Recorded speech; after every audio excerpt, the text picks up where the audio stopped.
هسه الشغله مو بس تجون على عمود اصحح بصركم، بس هسه على مود تجيبون جهال اكثر. اي طبعا. هسه حيسموني شيخ هاي بعدين. راح يصير يخافون نبض. ليش؟ لان اغلبيتهم ثقافه الوقت ما يحبون كثره الاطفال، تعرف. اي لانه الجيل هسه مو مثل الجيل قبل. صح، متعب جدا هذا صح. الجيل.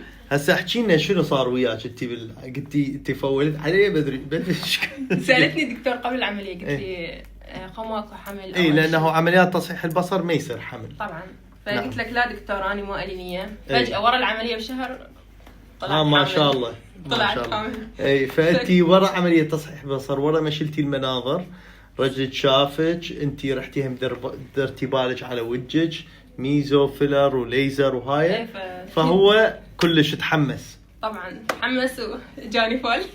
الفول مالتك. الف مبروك، الف مبروك. لان فاولت علي انت الدكتور، قلت له 5 سنين عندكم بس طفله شنو؟ اي شنو 5 سنين بس طفله؟ يعني تتقبلون؟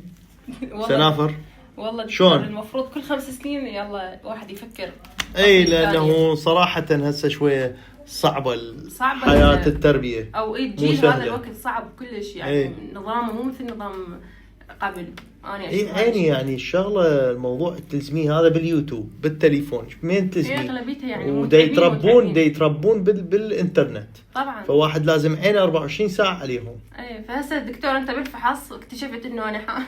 اي خلاص. ها هي انت امورك مثل الورد الحمد لله. ما شاء الله. القطرات هاي لازم اتركها. تتركيها لما وحده تصير حامل عفوا لازم ما تستعمل قطرات، لان هاي القطرات تدخل بالجيوب الانفيه ويمتصها الجسم فتاثر على الجنين، فلذلك نوقف كل قطرات تاثر سلبيا على الجنين.